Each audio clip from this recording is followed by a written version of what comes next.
Welcome back, everybody. We're now on to round five. Joining us now is Grandmaster Michael Rhodes, another legend in the New Jersey chess scene. So let's get back to action. Hi guys, good to be here with the passers. And the first game I want to take a look at, I'm going to look at this game. I am Kanin against GM Quesada. Quesada, I believe, is much more famous in the United States, playing a lot of open tournaments.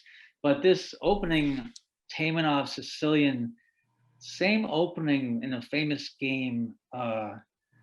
Karyakin against Caruana. That was kind of the revenge game after their candidates match, where Caruana then scored a win as black in this variation. So I am not familiar with the move H5 on move 8 by Quesada, but that definitely has to be a move that, honestly, I'm looking forward to trying it myself as black. Because I've had a lot of trouble. I played Taimanov, and I've had a lot of trouble with this early Queen F3 business, and like looking to see a solution personally on that one. So I wouldn't be surprised if Kanin takes some time here. I mean, maybe he's not familiar with H5. Let's take that. I mean, there's so many interesting games here. Let's knock out Vorontsov against Bruzon Batista. This is a very standard C3 Sicilian. This move, bishop c4 on move 7, definitely the main move. Playing a lot at the Marshall Chess Club, not this last year, of course, but previous to that, I would always see Kamrakulov would play bishop c4 on move 7. But it's a funny move because really the bishop wants to go to d3, but we just kind of mess around on c4 for a while, because if it goes to d3, black will have knight b4. But once the black knights misplace themselves, and the bishop really wants to retreat to d3 and put some pressure against h7. So again, that's opening to watch. I see there's more moves. Let's see if we can I'll just get the extra moves by clicking on the clipboard right there. And we see queen e2. This is, again, very typical. We're still looking for white to eventually play bishop d3 and queen e4. Another opening in the Sicilian where I've had a lot of personal trouble. So we'll see what happens with that. Okay, what else should we go for here? Let's look at Darius Swiertz. I played him in the National Open a couple of years ago. He is, again, GM Bartel. And this opening looks, it's kind of like a London system, very popular among the kids, to put the bishop on f4. And then Swiertz just lets it trade on the f4 square. So he has double pawns, not really a problem there because white has good control of the e5 square. So again, pretty impressive idea in the opening there. Next board on St. Louis against Rio. GM Benjamin Bach is black for St. Louis. And definitely a Najdorf. Definitely a Najdorf where white is looking to park the bishop on c4. White played knight d2. Wants that bishop to travel to the strong c4 square. Obviously, meanwhile, black may get other play. Who knows if that black knight on d7 is going to go to c5 to bother e4. But kind of honestly a fun opening for white. I've seen Gabuzian at many open tournaments. The Rio players, kind of more active. I'm going back a year and a half because that's the only history I can reference here. Kind of more active in the open tournaments because they would often go as a group. For example, 2 years ago, it's Easter weekend. 2 years ago at Foxwoods, we had all 7 players from Rio, and their coach came to make it a very, very tough tournament. Okay, Ipatov against Dragoon. Next board in that match, looking fairly, well, it's going to be fairly quiet for a little bit. I don't really see any real pawn breaks. That's, I don't know, Dragoon is a very, very solid player as black, often plays, e4, e5 or d4, d5 systems as black. So we'll see what happens there. Okay, and Ali Marandi against Beilus.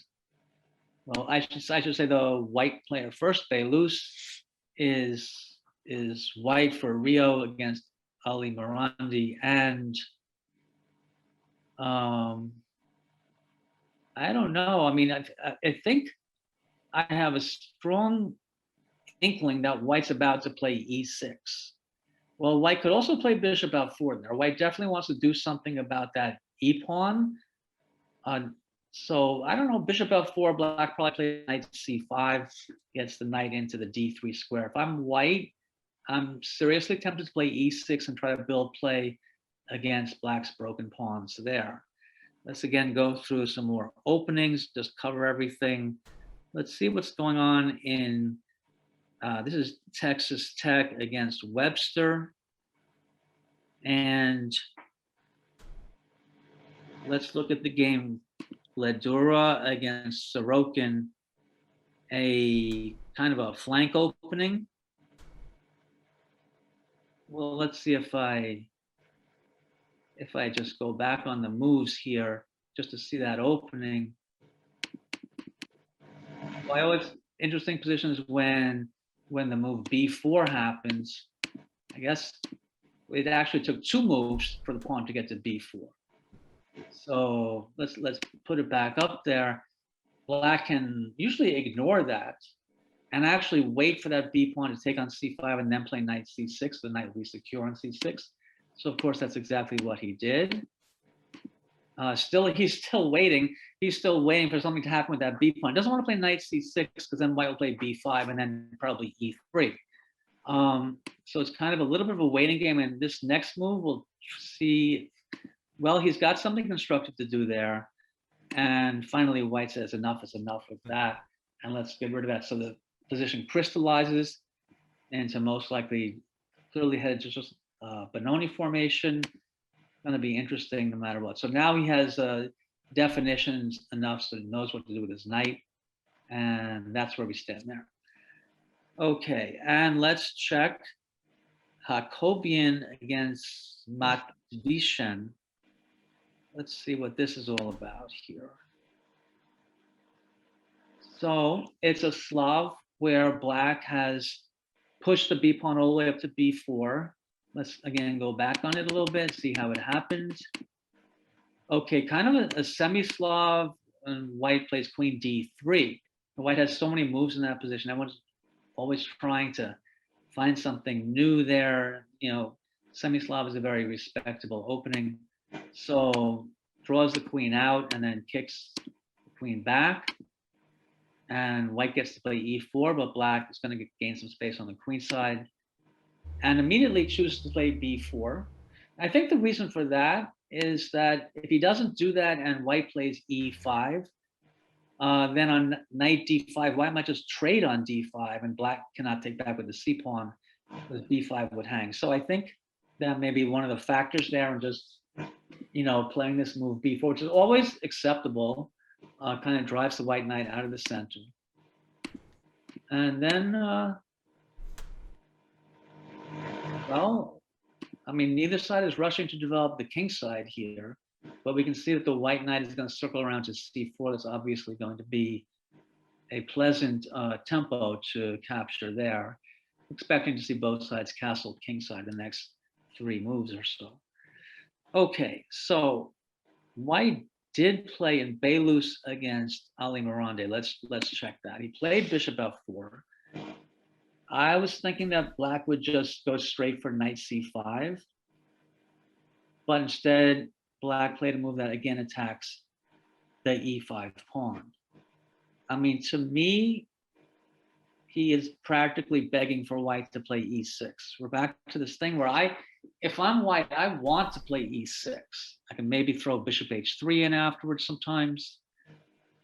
As I say, I do like the e6 idea. Is that it's one more tempo then to also for black to get his bishop into this, and just as you mentioned before, his pawn structure just kind of explodes. Yeah, definitely. And I think this is one of those weird phenomena in chess where sometimes what's necessary is also good. So white kind of tiring of defending the pawn on e5.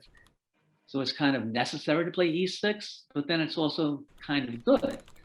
Now I am seeing the variation that white cannot be, let's say, maybe too direct about this, because I guess bishop h3 will run into the queen h5 resource.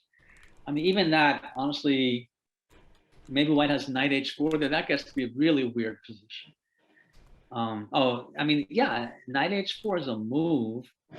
I mean, knight g5 seems to be a move there too, because both those moves hit the knight on g4 by bringing the white queen into the picture. So maybe knight g5 is the better way to attempt to just take a shot at that knight on g4. And here, there's just a lot of strange moves that black has in reply. Maybe knight d to e5 comes to mind. Just really hard position to figure out what's going on. Now, white does not have to play bishop h3. White can just play e6. And then, knight d4 comes to mind, but it's probably not too effective. Black can then play something like, black would want to defend the e6 pawn, like knight d4, most likely something along the lines of knight d to e5 would probably be the most reasonable thing for black to do. So it definitely is quite double-edged, but all I can say about this is that Ali Morandi is seeking these complications. He could have sidestepped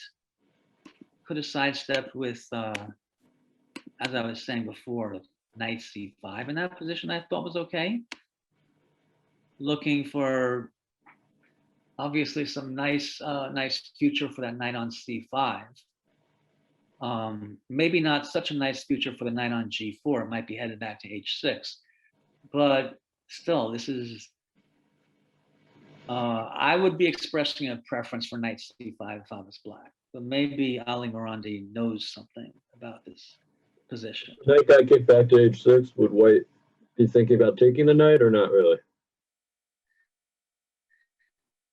I think white would be thinking about. I know there's a conflict with the queen trade could happen, but I think white would be thinking about playing g4 to threaten the move g5 just to gain space. I mean, given that the queens could trade. Right. Yeah. The queens could trade at any time here. So bishop takes h6 is, doable, but not special in my view. Yeah. G4 is interesting. G4 is trying, maybe black would have to play something like king h8 on that move, on that. And,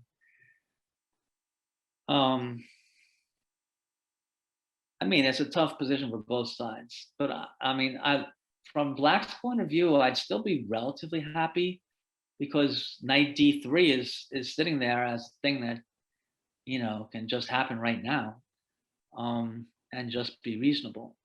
Yeah. So, I'm not feeling like I'm really channeling these guys very well right now, because white allowed this and black didn't go for it. With 8 games, it's tempting to just constantly run all over the place. Now, there is something special happening here. There's definitely something special happening in the game. Kanin against Quesada. Let's check this. Okay, so let's go back to h5, which is the last time we saw this. So Kanin just stops it with h4, devotes a tempo to that. Now we know, of course, that black will maybe could try to use the g4 square for something, but he would have to unpin, of course, his knight on e5. So see what happens here. Castles. Again, we have some players tempting fate with the way they're playing here. So black played b5, and white played that sacrifice that we all know and sometimes forget about, which is bishop takes b5 and see what happens.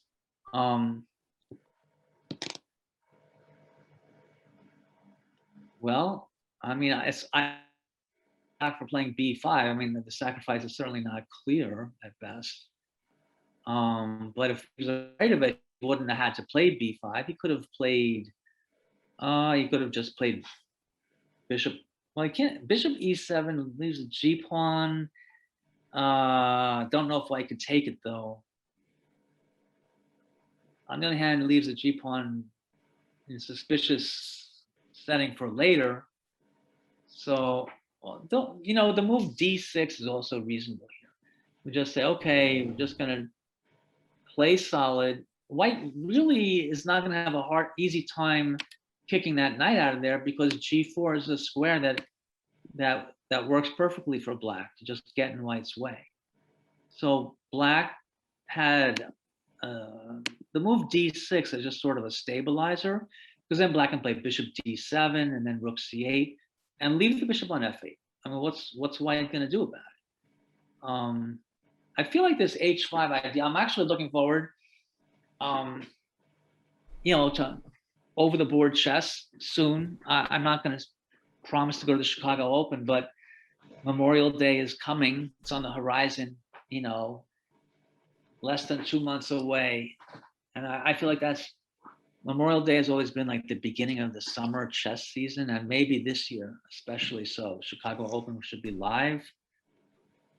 Yeah. And They I'm still hoping, do have the registration open, yeah. oh yeah, it should be a relief for everybody not to worry about disconnects and misclicks and all the other hazards. Yeah, we're not completely sure what happened, but it seemed like in an earlier round, Michael, that somebody offered a draw and the person went to accept it but accidentally resigned. And we're not like we're pretty sure that's what happened and that it's standing. So he clicked the resign button instead of the accept button. Yeah. It seems like that's what happened. Definitely, you wouldn't see over the board somebody go to shake hands and then just knock their king over, like. Yeah.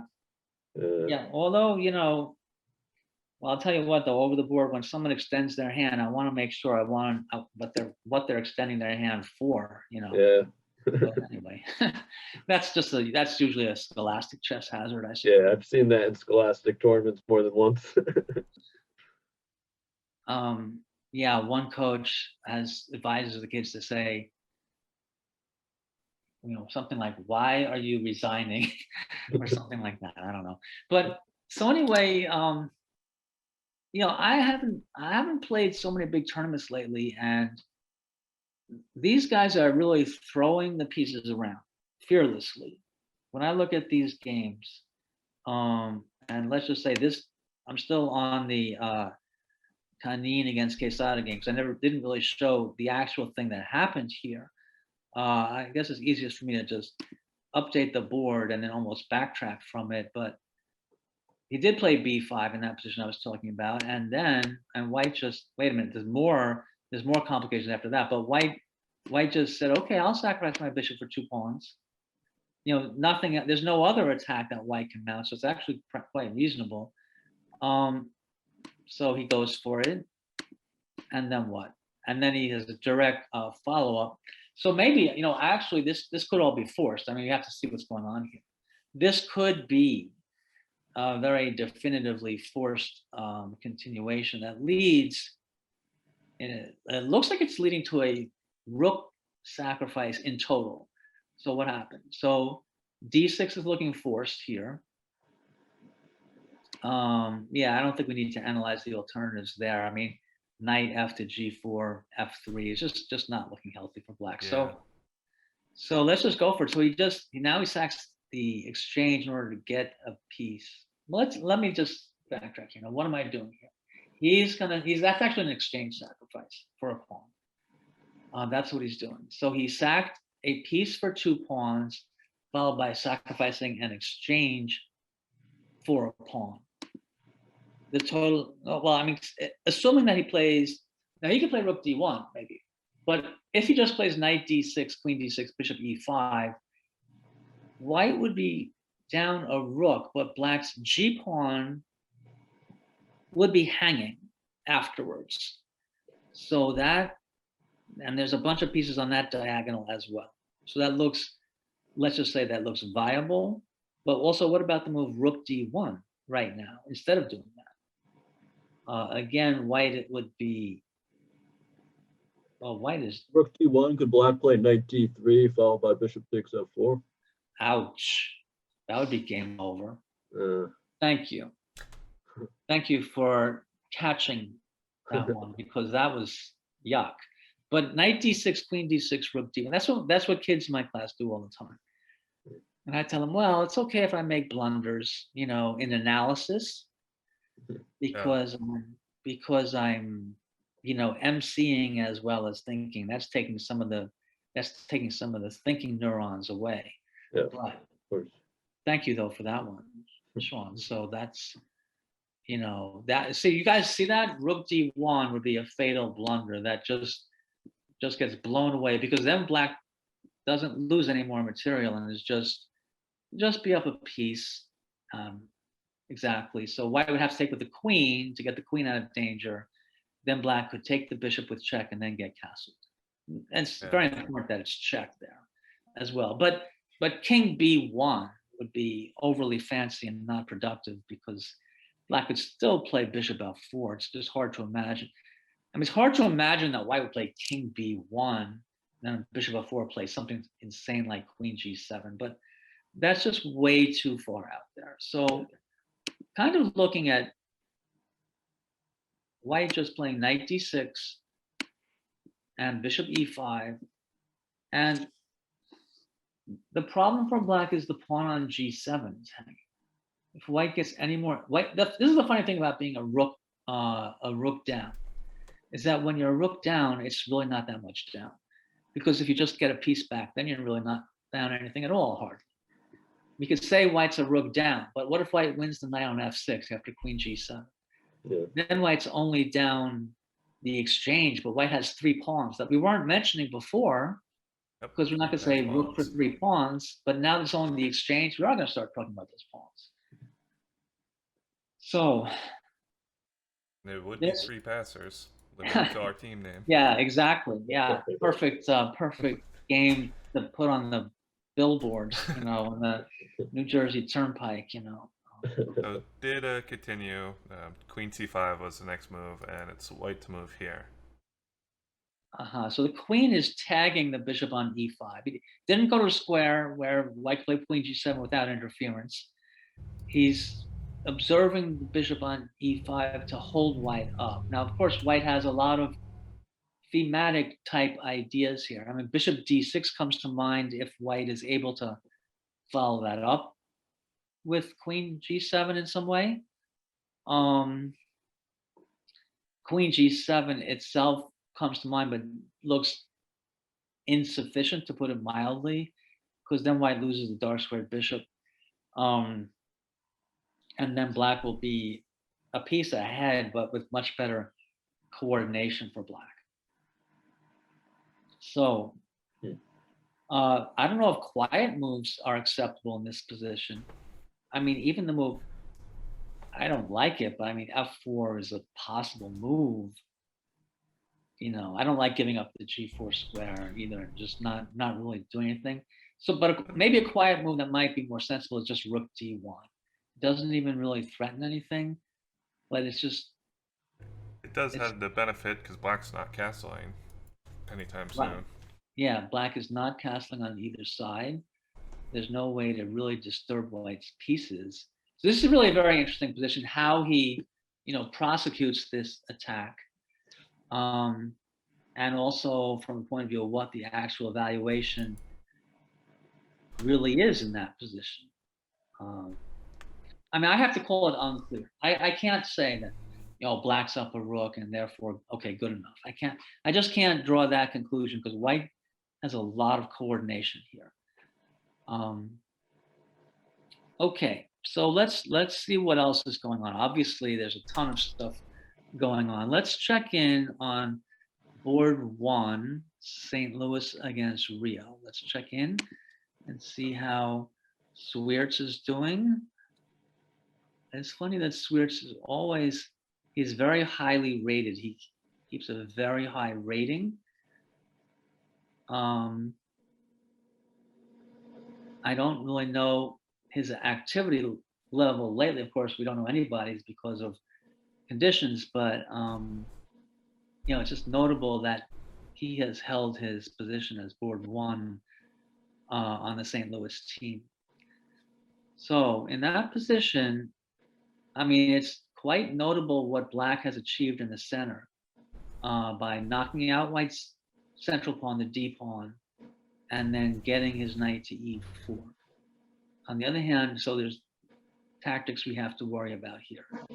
So let's see how this evolved actually. Okay, so Black strategically, we know that C5 is a good move for Black. When knock the D pawn out and then go from there as far as trying to get central parity. And then, okay, so that move A3, that move is, aside from being, let's just say, somewhat effective in case White plays B4 or something, I mean, fundamentally what it's doing is giving a protection to the pawn on B2, because if Black ever takes it with the queen, after White plays knight B to D4, then White could play rook E to B1 and trap the queen. So A3 takes the squares away from the Black queen. It looks like he just wants to, the plan looks like he wants to retreat the knight to D4 and just be happy with some good dark square control. Even though he really doesn't have a real center pawn, he has good control of the dark squares. That's what he's looking for. So Black just activates his knight, and White says, okay, this is my plan. And then White would love a queen trade here, because all that's going to do is accentuate the dark square control and the fact that Black has a sort of a potential bad bishop on C8, looking like it won't be able to do anything for quite a long time, because White's controlling E5, White controls D4 with his knights. So he backs off from that. Oh, sorry, we go forward on that.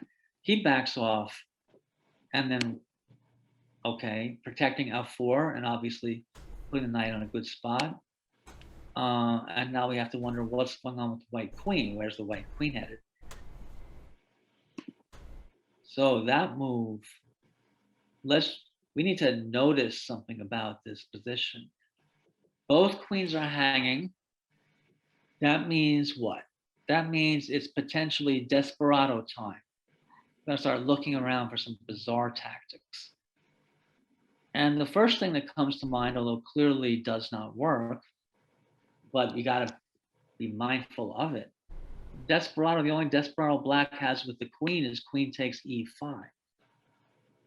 Ship the queen for a knight and then take White's queen. I know the knight on 6 would hang, but the move totally does not work.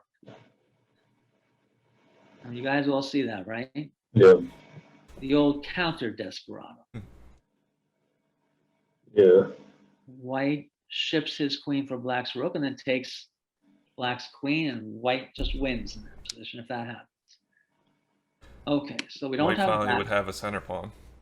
Yeah, and he'll get a center pawn to claim never to have had doubled F pawns. So I'll bring the moves back in and then hop back to this position. All right. Okay, yeah, that's our methodology, I guess. So he goes queen b6. So let's get back there. So he played. Oh, I should be okay. Wait, I got to go up from here and Yeah. that. Okay, so now I can just arrow forward to the move. Queen b6. Okay, I mean queen d4 is clearly what White's going to do now. White has given the queen the d4 square, so that's clearly, f2 was hanging as well, so we have to do it. So what do we have in this position? We have a position that White is playing for the advantage here. I still like the grip on the dark squares and the fact that the Black c8 bishop is ineffective. Now, from Black's point of view, we could say, well, Black does have that very solid center, and he tries to remedy, his one defect. He's trying to get rid of the bishop. He's trying to play bishop a6. So let's see. So White acts radically against that. He does not want bishop a6 to really happen. Or if he does, of course, he's going to push it back. And then even though Black will have some dark square pawns, the bishop will still be not so good on b7. So b4 is designed to accomplish that. Yeah, and then GM Bartel begins to play from some squares here. Looks like he just wants to maybe grip the c4 square eventually. So kick the knight, establish some knowledge about where that knight really wants to be. And I still like white here. I mean, black can try to build back, with f7, f6 after moving the knight, but that's going to leave e6 as a weakness. And meanwhile, black still has some passive minor pieces. White still has c4 under control. White has b5 under control. Looks better for white. The issue is what to do with it. And that's an issue that we come to see what the answer is. What can he do with it? He expands. Also denies black use of the f5 square, but black wasn't going to f5 anyway, but just expanding. So this kind of expand on both sides and hold the center down with pieces is really quite interesting. And honestly, I think it's really pretty effective here. The issue I would have if I was white is I don't know how I can increase this. So that will be interesting to see how that happens.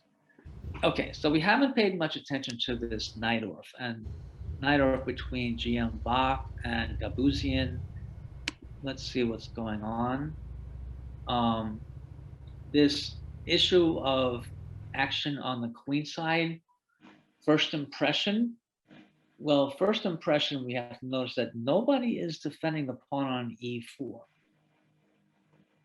But first impression about the queen side is that white is pushing on the queen side and trying to give black trouble on the queen side.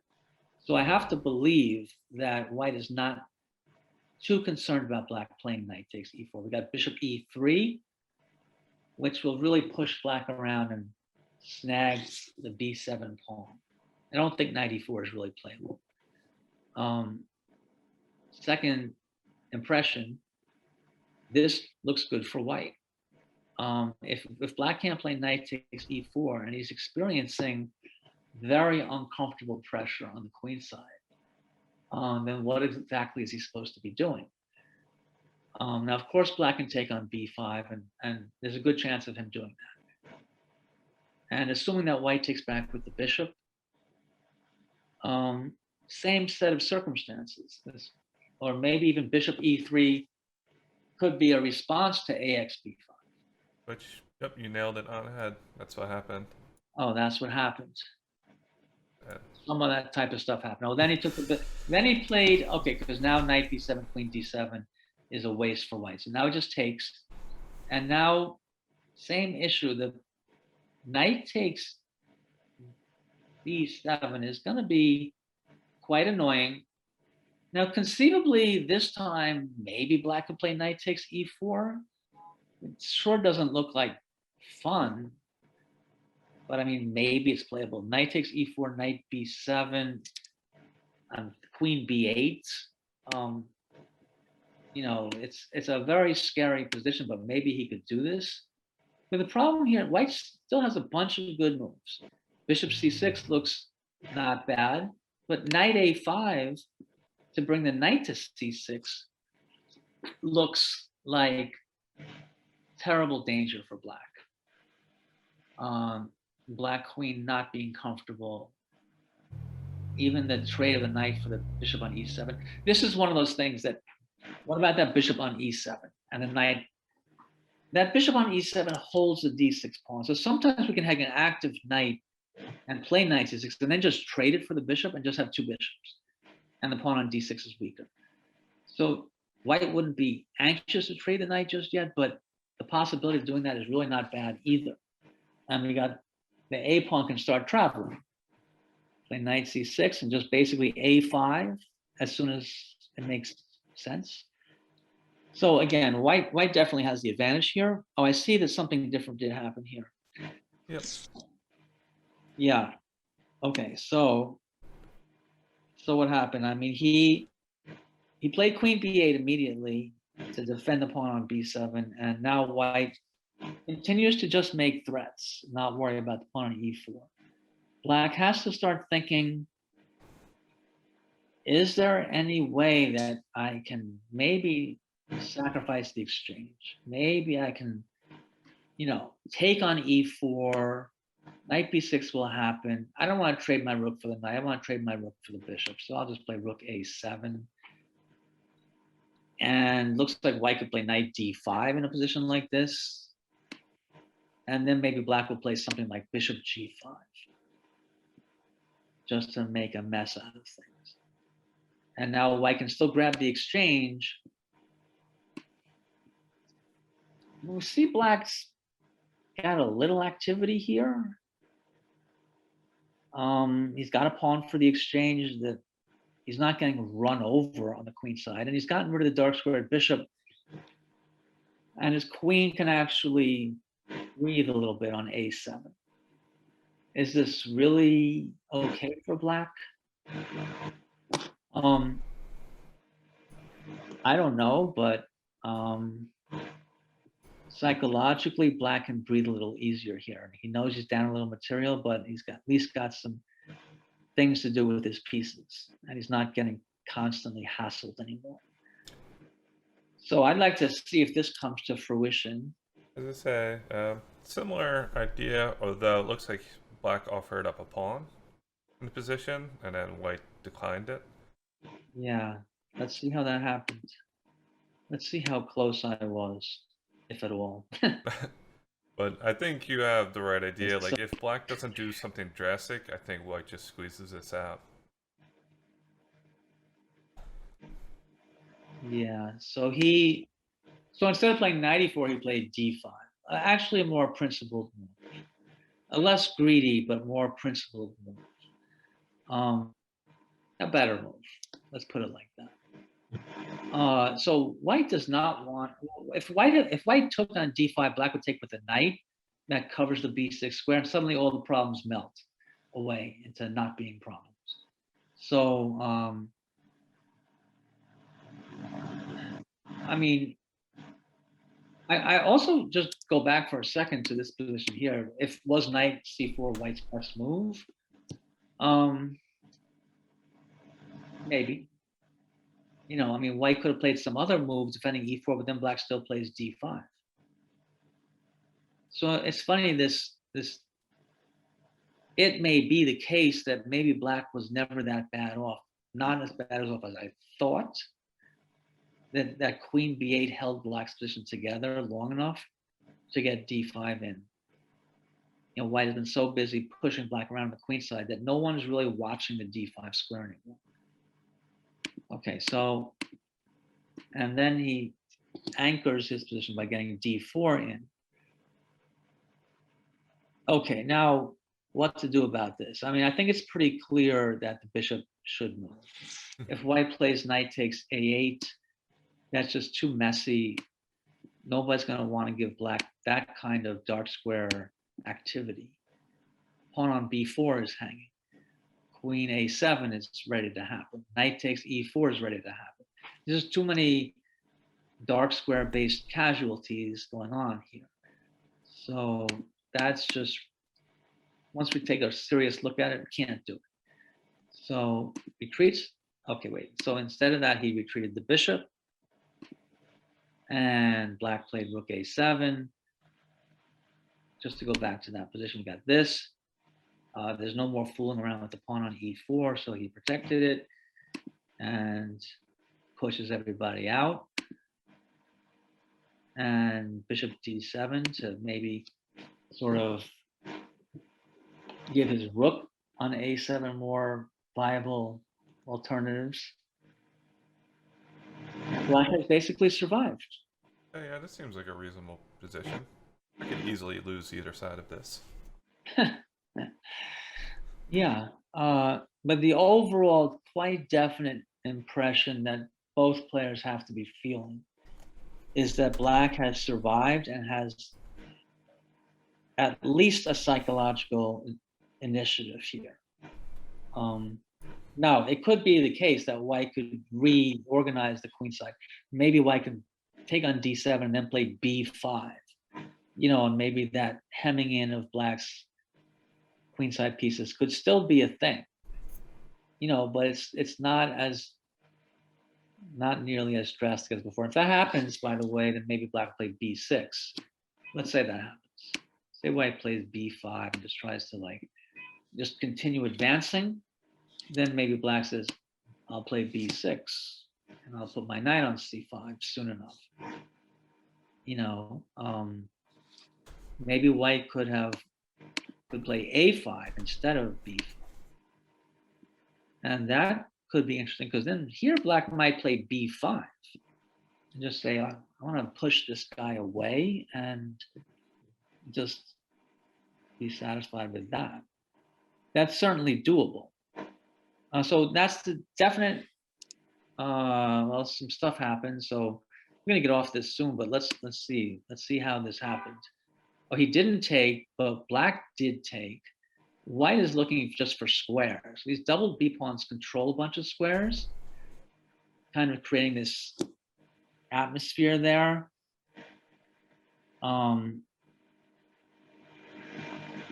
But where neither side can do anything, because white can't get that knight on c4 to move forward.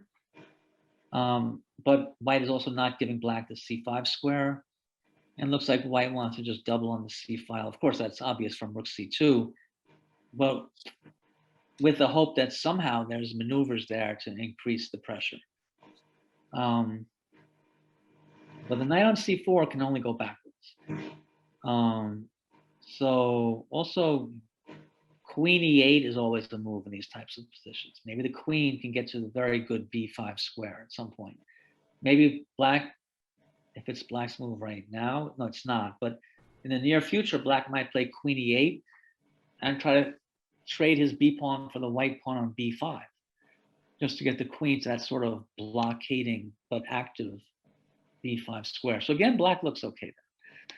Which is good for Bach because from a tournament standpoint, St. Louis, so Bach's team, they're 1 point ahead in first place against Rio.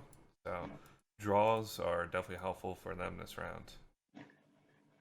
Okay, let's go through the whole match prognosis. I mean, we still have, we'll just go for a second back to Darius's game. So Darius is playing for St. Louis on board 1 with white, and definitely a stable, advantageous position. We can see maybe there could be doubling of the rooks on the H file someday soon. Black is trying to keep pressure on the A3 pawn to make sure that doesn't happen. But white definitely has to be, let's just say, slightly better in that position. Yeah, it's a comfortable time advantage too, which help. Oh, yeah. 12 minutes to 4 minutes. Yeah.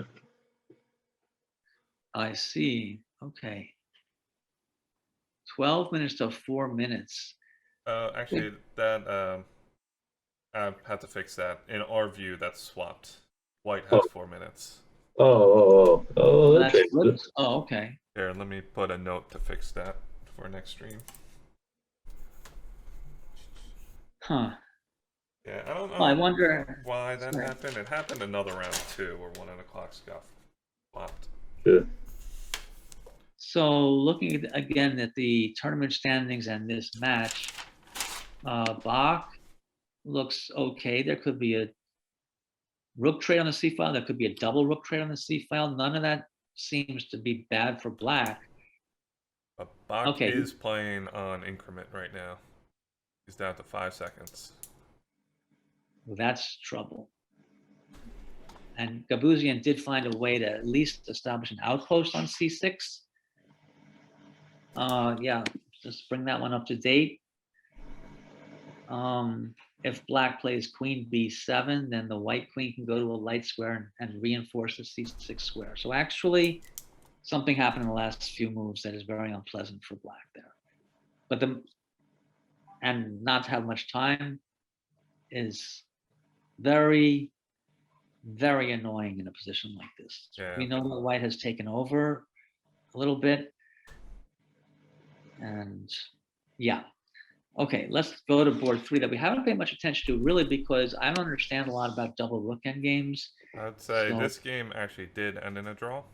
oh, okay, that's good. That means I Yeah. don't have to comment on what's going on here. Yeah, they agreed to a draw in this position, which is understandable. Yeah, interesting that Dragoon, as I said before, very, very solid player.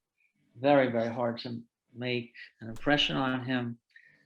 And okay, so and in board 4 in this match is a wild looking position. Now I always tell kids first thing to do is count the pieces, and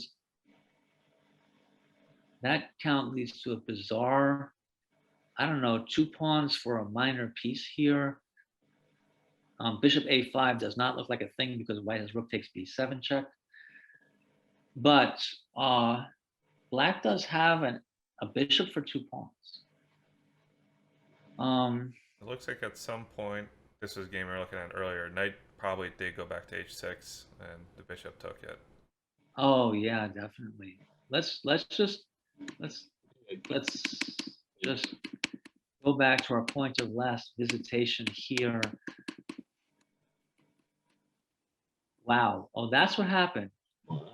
He played knight d5 in this position that we were wondering about. After queen a5, remember I said queen a5 was a very challenging move. I didn't think it was a good idea. And it drew a reaction from Beilus. And there it is, knight d5.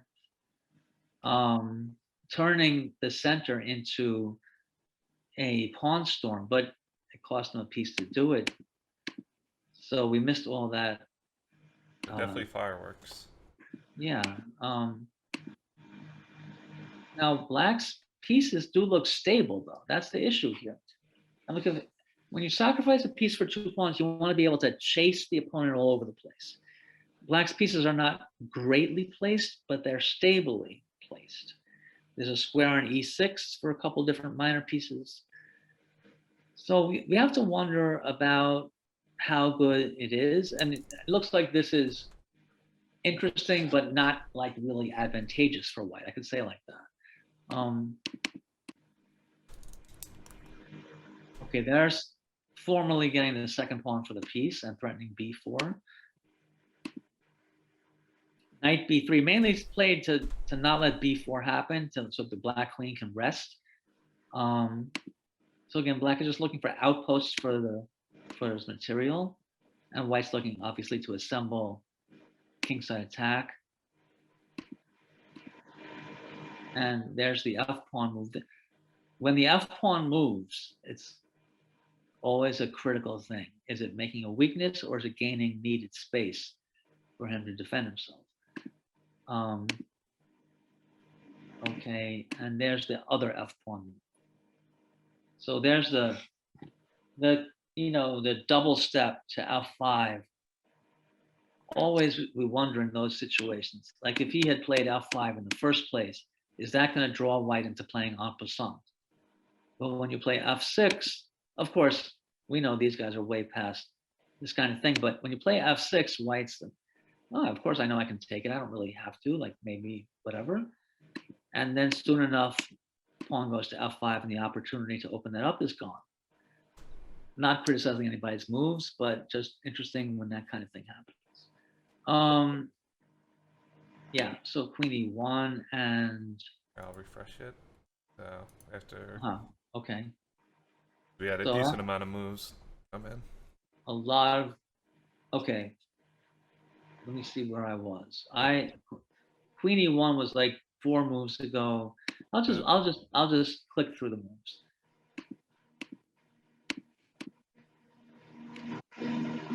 Well, obviously there's some, tactics flying here, but the overall impression that I have is that black is much better. That because of black's stable, placement of his minor pieces, he's the one with better chances. At this point, he's, I guess, pitching the b pawn in return for what? A quick update. Looks like in Benjamin's game, he resigned. So we could go back to that after. Yes. We can go back to that right now. We'll go back to that, and then we'll go to the other match that we have not paid enough attention to. But here, black is totally lost. Yeah. Nothing to think about in this position, really, because the black rook can't move, and all pawn games lose. It's just really that simple. Let's just see how we got here.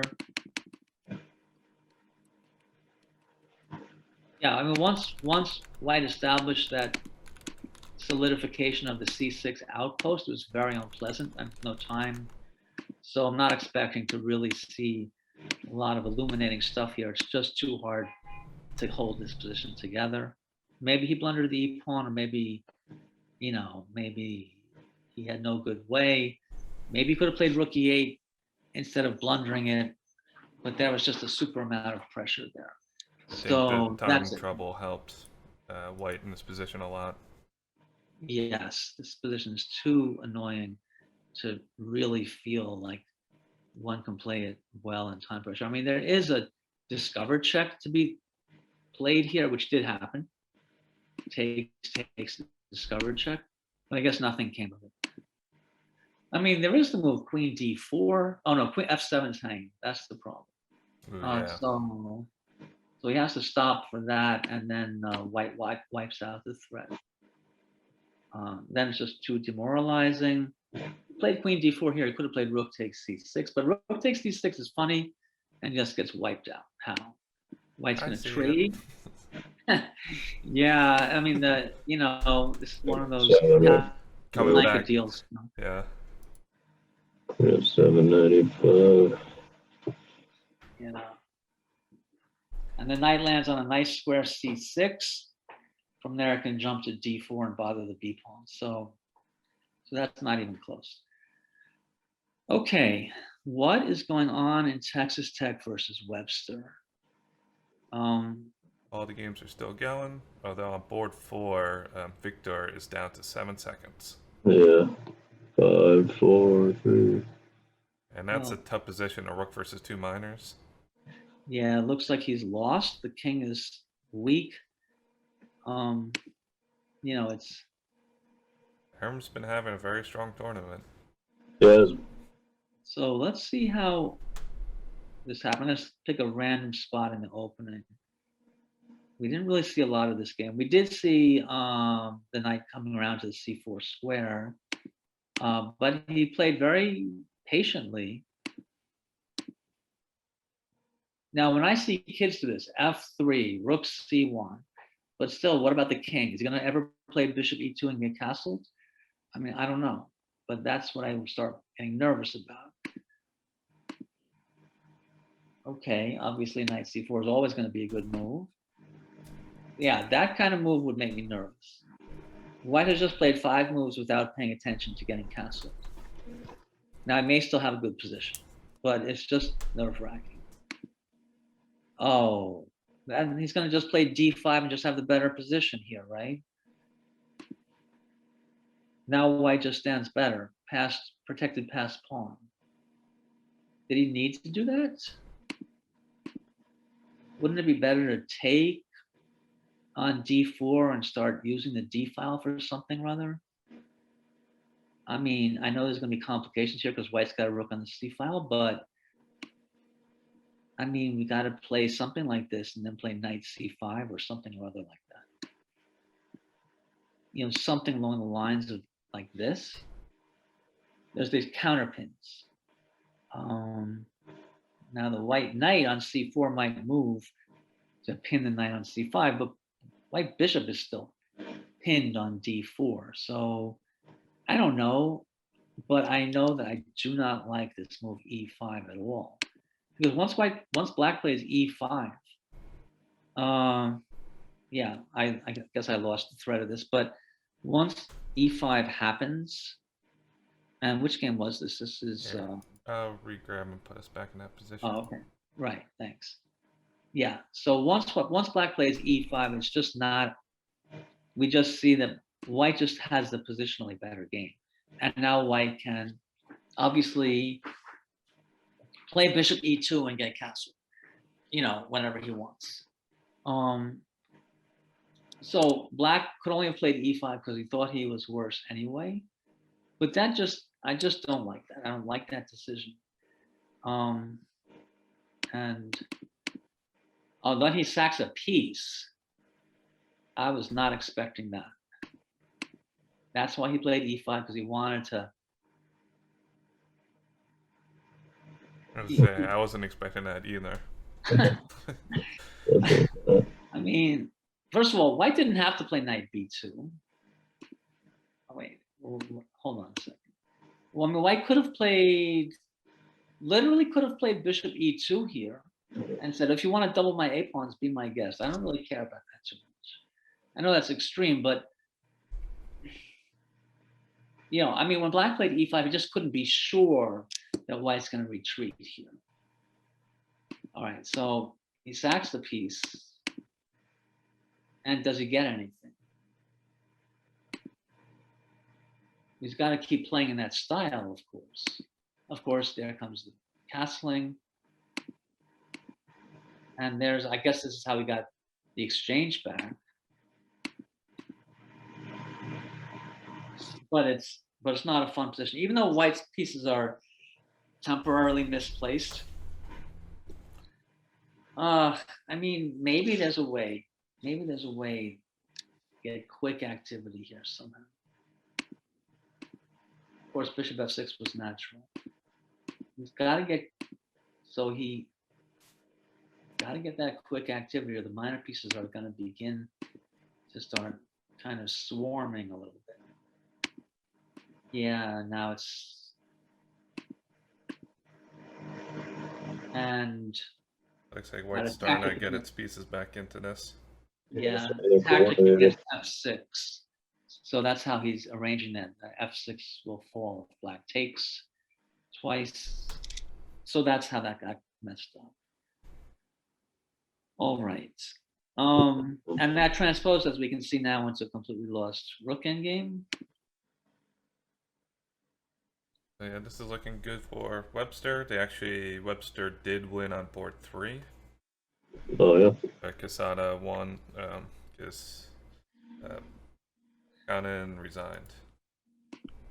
That was one of our most interesting games, and white was a full rook down, and he lashed out with the move b4 here. I was curious to see, what happened after the queen c5.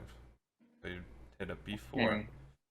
So he's engineering queen takes g7, because the queen on c5 cannot maintain its contact with the bishop on e5.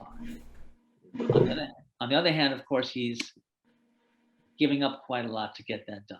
So let's see what this means. Also, it could be the case that he looked at alternatives and decided they weren't good enough. But let's see. So black, of course, says, okay, you did win my knight. But meanwhile, totally different story on the queen side has evolved. So that move that is definitely a Sicilian player's move, the swing over rook a7 to the d file. You see this in the Pulugaevsky Najdorf kind of positions. It looks like what he's trying to do is just block the d file with rook d7. And then what? He's just playing the position exchange up and saying, I'm not going to get checkmate, but I'm up the exchange. So that's what the idea of that move is. And whatever that is, pretty unexpected. Knight goes backwards. I mean, he's obviously stopping queen a3 check. So I guess what's going on here is that white was afraid of queen a3, king out to the d file somewhere, rook d7. I think that makes sense, since I would expect white wants to keep the d file open for his own rook. Right. So he really wants the d file for his rook, but he's not going to really get it. The b4 idea, really, it's already clear it's not working. Rook a7 is a very strong move. Also because he couldn't get the rook to the b file, rook b8. So rook a7 also, enables rook b7. And it just turns out to be probably a move that white didn't really factor in that well. What's going on? I just think that maybe after this, now black is, of course, obviously more activation for black. Their update, Aram did win his match. Victor lost on time. Okay. And in this position, black is well in control. And he still has to play very carefully, of course. Wow. Did he go back to B1 again? Yeah, he did. If you're the team that's supposed to be attacking and you keep going knight b1, might not be going according to plan. I don't know if he just couldn't find anything else or whether he suddenly queen a3 check is being threatened again. Queen a3, king b1, rook b7 is threatened. Yeah, that's a real threat. Yeah, so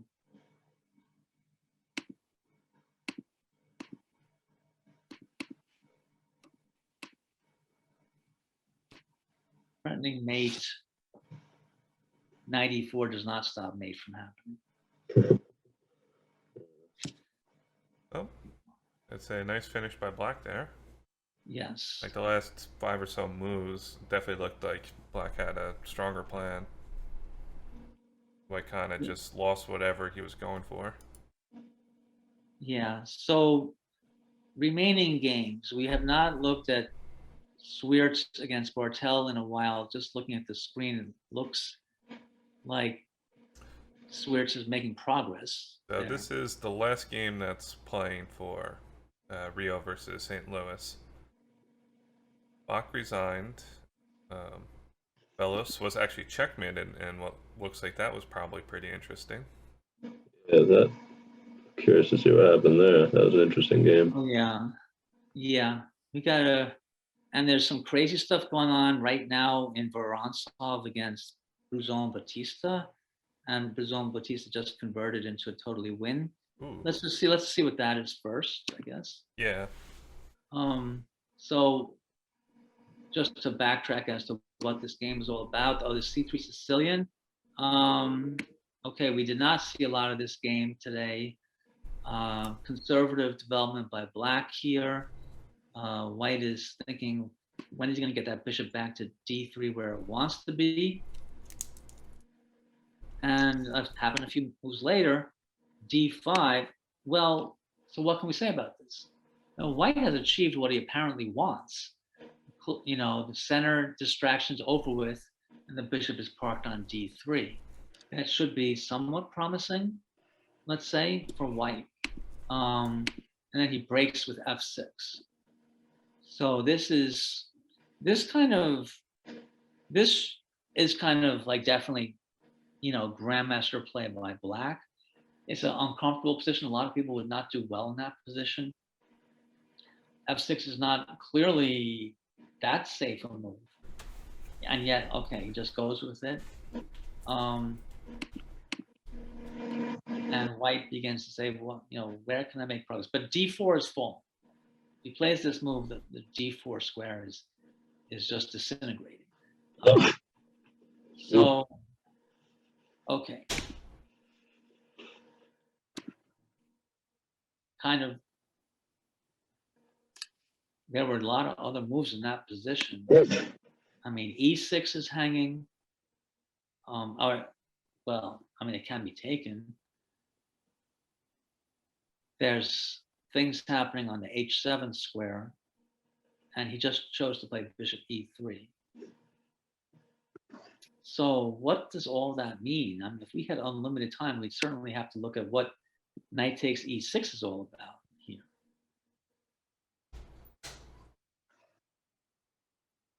I mean, I'm not getting a clear idea other than can black play knight takes d4?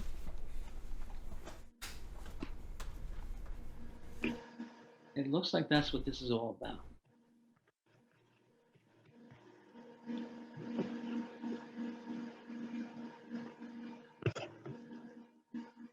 And then that's why I said f6 was a grandmaster move for sure. I mean, that kind of move often leads to catastrophe. I mean, maybe it's necessary here, but definitely seems to be based on that variation that we just looked at. That if knight takes e6, he's going to play knight d4. So white, okay, so white plays, okay, so let's get back to this position here. Maybe I have to clipboard it and get back to it. Bishop e3 happens. And then he brings some reinforcement over to the king side.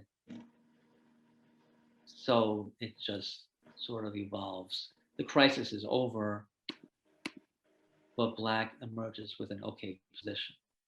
I'm just noticing on this Glidora game, I thought white found this great resource to stop the pawn push, and then black just found a nice tactic there, winning the knight. Looks like that game's over.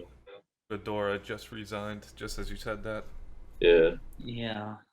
So strong round for Webster, just missing out on a 4-0 that took a 3-1. Yeah, it was a good round for Webster.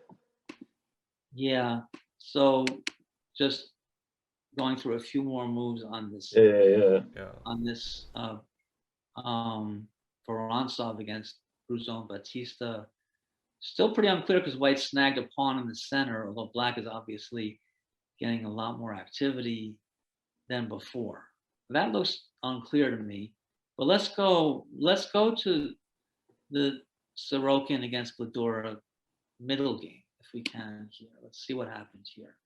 So let's try to go back to, this is the game where there was a flank activity. Okay, let's knight g5, obviously connecting with the e4 square.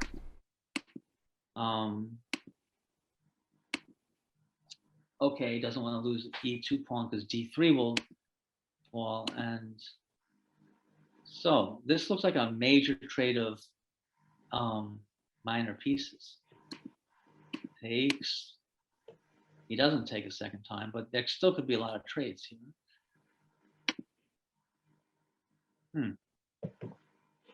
Okay.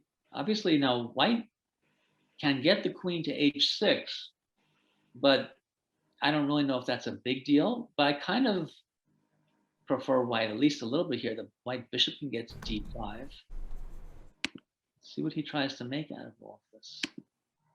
He goes back there. He's obviously looking. Yeah. So, oh yeah. So Glidora was white. So he's looking to park the bishop on d, and got pushed back a little bit. I mean, could he have? I mean, if he plays queen h6 now, someone's going to capture on e4 just to kind of eliminate white's activity. So that's what the purpose of this move, bishop f5, was, to try to get a white pawn to block the e4 square. So he avoided that, but in the process, wasn't able to land any kind of real blow against him.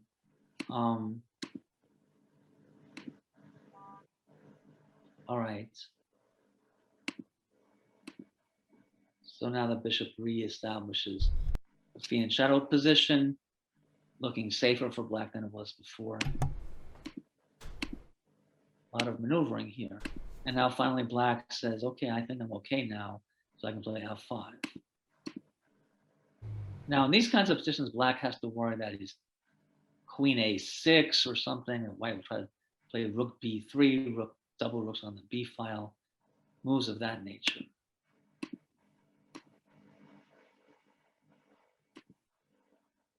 Okay. Still white is, actually, honestly, still white is okay. In fact, I'd rather be white. Just a lot of weaknesses in black's position. Tries to go poking at some of them. He's really trying to go poking at those light squares, but maybe this was too adventurous.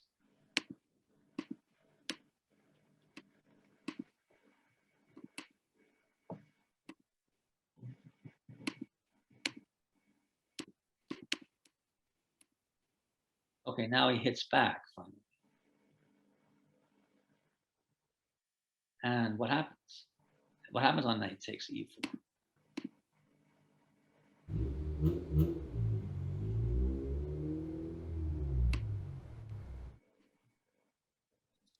Huh. Definitely a messy position. Yeah. We need a few more hours to figure out what's going on here. Next update to this UI, I'll have to add like Stockfish or something. Kind of like it being available. We gotta work through. So queen e5 looks like a major score for black. The queen might get to a1 and then b2 and really create some trouble down there.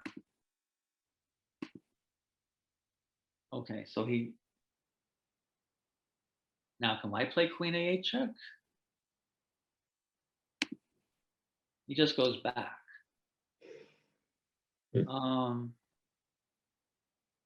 Yeah, I mean, I don't know. I'm gonna trust these guys for now, but Was he already in bad time trouble at this point too? He probably was, right? Because he had a lot less Ecuador, right? I think so, yeah. I mean, it's surprising to me that white doesn't at some point play queen a8 check and queen b7 check and just explore. I didn't think that would have a. Now maybe he's just thinking that the black queen would interpose like on the second rank or something like that, and wouldn't be useful to do that. But in any case, now he finally does. Okay, because there's no interposition. But the knight doesn't. Knight d7 obviously is interesting. What happens? Can he play knight f8 here and push the black queen off and then give him a light square check somewhere? Okay, he played knight c5, but could he have played knight f8, which controls perhaps maybe more useful squares near the black king? I don't know. But I think the idea of knight f8 is to play queen d7 check and not let the king escape to the g4 territory. So anyway, knight c5. Ouch. Interesting, yeah. That was the idea.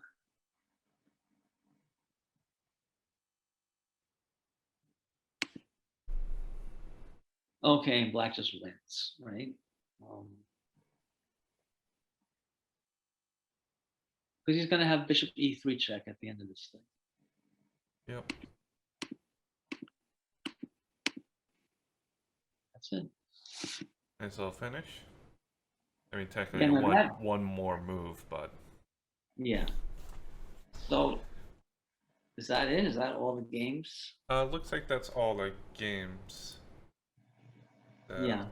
Let me see. I am still curious what happened in the one game that actually ended in checkmate, board 4. Ali Miranda. Looks like he had a pretty main at the end there. So I just tossed it up on the examine board. And I think overall this was a good result for Webster because these two teams drew. So now Webster's still needs help next round, but they're at least back in the hunt. So this attack that that black got in this position, a lot of different queen sacrifices happen here. So what's this one all about? I mean, if white takes, obviously black is taking on f2 and just winning back the queen with interest. It's just that simple, I guess. I mean, black's already up material, so he can do that. But so I'm assuming that white did not do this, but check, and just be up a piece. That's it all.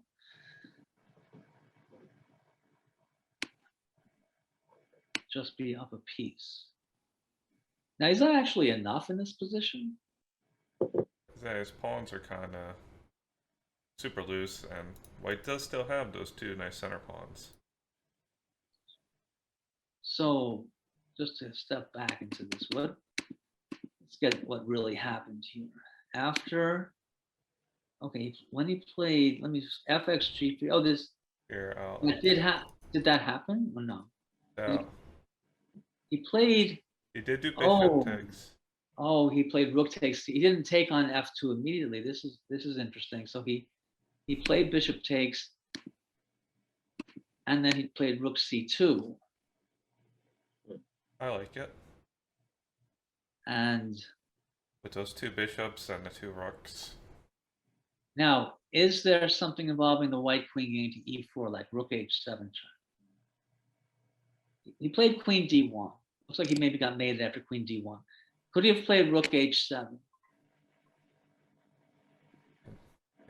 Takes. Like, I mean, I don't know And what then bishop f5. Yeah, but if bishop f5, I play queen takes d4. Not true. Now, if black dodges and white plays queen takes c2, black can still bomb the f2 square with rook takes.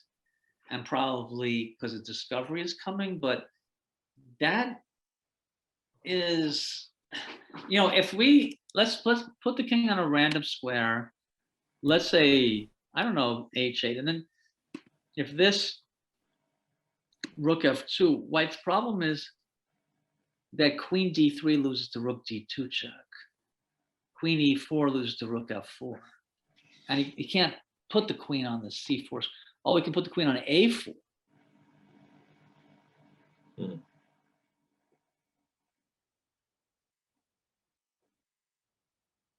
a4 looks interesting for sure.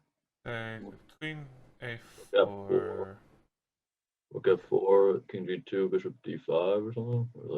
Yes, I think black has some ways to win. Maybe queen a4, maybe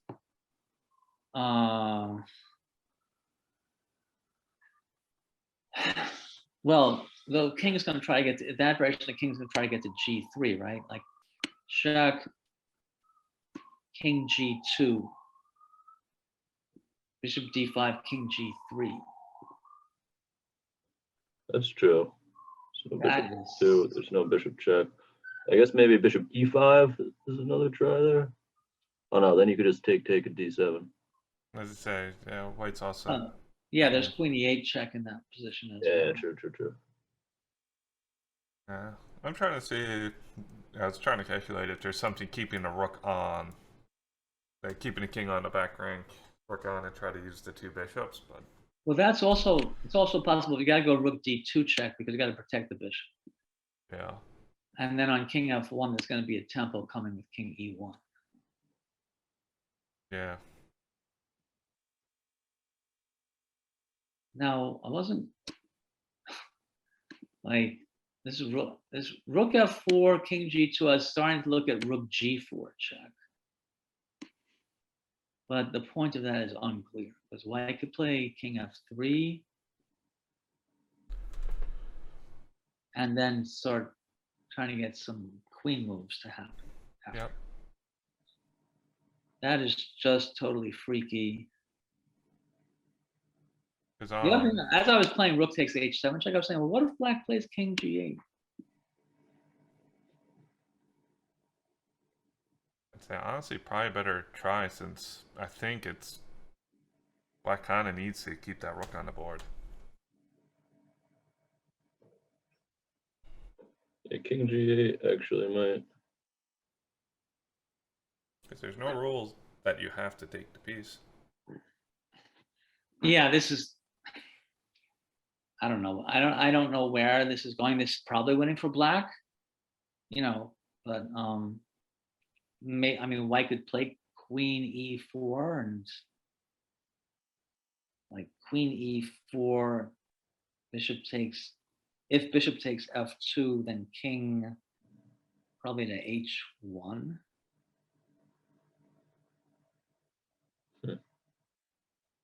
I think that then we would have rook c1 check. Yeah, and then all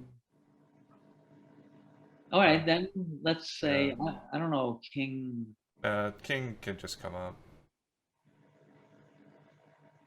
It might be rook c1, king g2, rook g1, then king h2. If king h2, then bishop g1, and the other black rook looks to get to f2. So I'd rather play.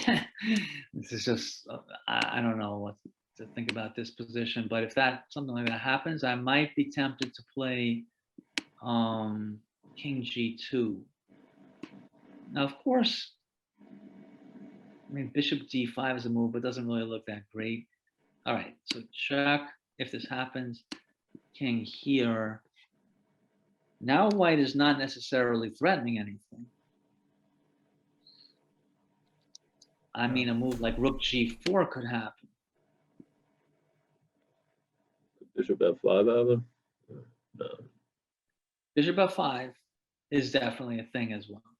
I like this slightly more though, because I would really like my bishop to be on this diagonal to help in the attack. Yeah, Rook G4 does look strong. And worst comes worst here, if the queen moves to stay on the diagonal to keep the rook, we can still bring the bishop over. Yeah. But Yeah, I feel like we're threatening mate with like bishop check, and then we have either discovery or bishop. Yeah, we're threatening a lot of different vicious things. Even Rook takes H4 check and then Bishop H3 could easily be mate very soon. But yeah, there's a good coordination with these bishops and rooks. So there's a lot of amazing games Yeah. from this tournament. That's for Yeah. sure. Sure. What actually happened on first board in St. Louis against Rio? Was it they just? Oh, It was a draw by repetition. oh, okay. So that was Swiertz was playing conservatively just to get a draw against the nearest competition, I think. I think so. Yeah, that round ended 2-2, so a solid result for St. Louis and Webster. Rio, I'm sure, would have rather had tried to gain some points, but they're still in solid contention. So it's standing now is St. Louis is 12.5, then Rio's at 11. Webster caught up at 10.5, and then Texas is at 6.5. Yeah. Unfortunately for Rio and Webster, they play each other next round. So that should be an exciting match between those two. And then Texas and St. Louis. I'm sure St. Louis is going in there to just try to get at least 2 points. Yeah. Well, anyway, definitely some fantastic games. I'm glad to see that because I think when the classical time control over the board, this college Final Four event has sometimes not been nearly as exciting as this round was. I'm just my own memory of it. Yeah. Was, yeah, that this was a much more exciting format. It's definitely led to some with the 25 time control. Led to some fun games. Like second round yesterday, also the middle round of the day, there was a lot of fun games. And there was some wild end games where like what should have been a draw one game ended up being a loss, and like things were over the board it probably wouldn't have had happened. Yeah, I definitely enjoy watching these rapid ones when the fireworks start. Yeah, like sometimes there's a slow build up and then out of nowhere I go to grab water and come back and it's just like pure chaos on at least 3 of the boards. Yeah, it's fun to watch a lot of games when there's a lot of action. You know, we're not going to capture everything that happens, but you know, at least I didn't. Sometimes I just dwell on like the late opening, like endlessly, like what was this move? What's this move? At least we got into the middle games here for the most part. Yeah, it's fun. Yeah. All right, guys. Thanks again for everything. Yeah, thank you, Michael. Great analysis as always. Appreciate it. Somebody in the chat actually said your comments are very instructive. Well, thank you to that person. Yeah, and that you're able to get to like positions in the flash. So that was cool. Well, actually, John, you got a good setup here. As we all know, I'm very lame technologically. If someone throws 3 screens at me, I give up. So I'm going to try to next time look to add coordinates. And then another thing, which I also mentioned to Joel, with this examine board, I'd really love to try to get like a PGN viewer in there, so it would branch instead of just overriding when we make moves. I just didn't quite have enough time for this event for that. Yeah. Cool. Well, the visual is very good on this setup, though. But thank you. Okay, guys, I'll be watching the next round. Awesome. Cool. And love to Thanks, have you Mike. again someday. Okay. Yeah. All right. Thanks a lot. See ya. Bye. All right, and with that, we're going to take a break for a bit. We'll come back in next round will be about an hour and a half. We'll see if anybody from any of the teams wants to come in between rounds, but I think everybody's just going to be trying to prep for the last round, so I'm not expecting anybody to interview. It's definitely a close matchup with Webster. They're crawling back into it. Now they're only a half point behind Rio. Rio's a point and a half against St. Louis. So both Webster and Rio, I'm expecting a lot of exciting games from them because in order for them to overtake first, they're going to need a lot of wins and hope that Texas upsets St. Louis. Yeah. Which with this format, like Texas had a very good first round yesterday, so who knows? Could happen. Been a lot of good chess. Yeah. And thanks again for everybody sticking around. We'll be back.